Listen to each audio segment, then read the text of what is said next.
Director Peter Fehlbaum brings to life the harrowing events of the 1972 Munich Olympics with September 5 or September 5th, depending on how you want to pronounce it. This is probably the most recognizable people in this film are Peter Sarsgaard and Ben Chaplin, who throughout was doubly recognizable because I thought he looked a lot like director Jeff Lieberman, who brought us Squirm and Blue Sunshine. Also features John Magaro and Leonie Benesch, and it's incredible. The story here goes a little something like this. I don't know if you know the story of what went down at the Olympics in Munich in '72. Basically, a terrorist organization, terrorist commando squad, held hostage the Israeli Olympic team inside their apartment in the Olympic Village, and the world watched to find out how it was going to go. This film tells this story, I believe, entirely from within the ABC sports studio that had been set up just outside the Olympic Village to cover the Olympics, and they suddenly find themselves in the position of having to be a news team. ABC News did not have a presence there. ABC News was back in the States. ABC Sports was there. They had the cameras. They had people. They had Peter Jennings happened to be there to cover the Olympics, and he had had connections with ABC News at the time.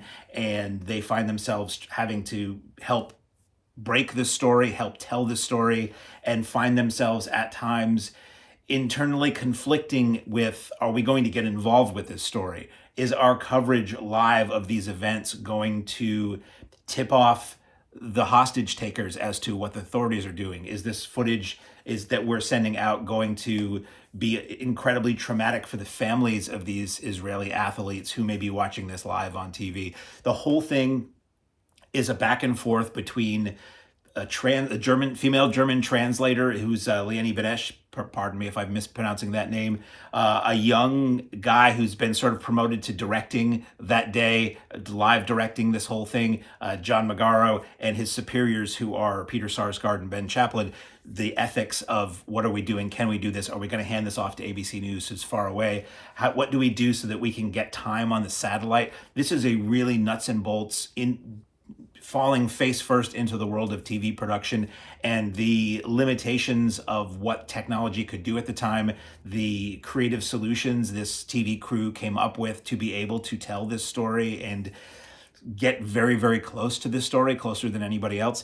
It mixes original footage from that day with new footage, and not in like a cheesy reenactment way so much as like Jim McKay, who was a big time ABC sportscaster. I believe he was the voice of a Wide World of Sports that you used to see on weekend mornings.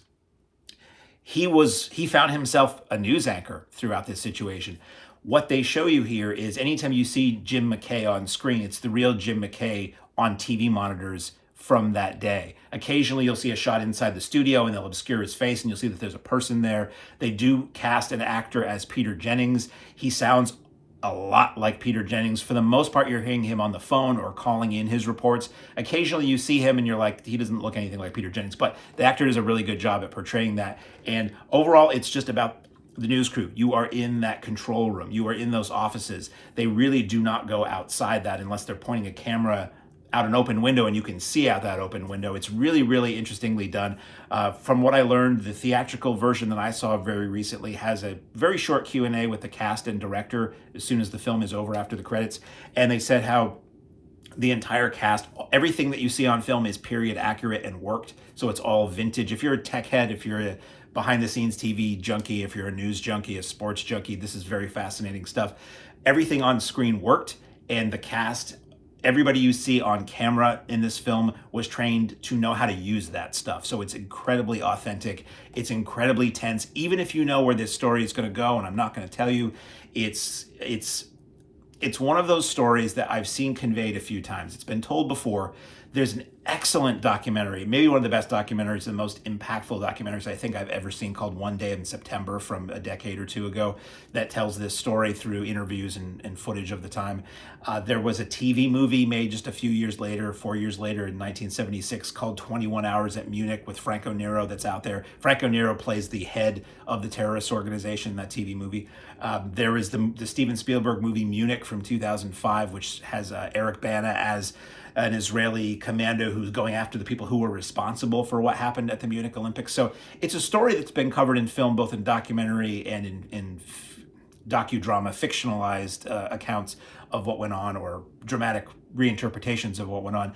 And that's what this film is. Apparently this film is rather accurate, but all in all, it's incredibly tense. It's incredibly well made. Everybody in it is really good. I'm recording this. The Oscar nominations came out, and it was nominated for Best Screenplay or Best Adapted Screenplay. It's really good. It's the kind of movie that it's not really playing very widely. Hopefully, the Oscar nomination will boost its availability in the theater. I saw it in the theater. It was just riveting from start to finish, and I highly, highly recommend it. I highly recommend really those other films too. If you're interested in the story, if you've never seen anything about this story, go see this movie and you'll learn. But also, very, very important film, One Day in September. Find that. It's very, very harrowing, let's say. So, not a happy film by any stretch of the imagination, but an incredibly well-made film. See it in a theater if you can. I'm sure it will live on forever in streaming and home video and all that, but everything's better in a theater, as I like to say. September 5th or September 5, as I say this right now, in theaters now.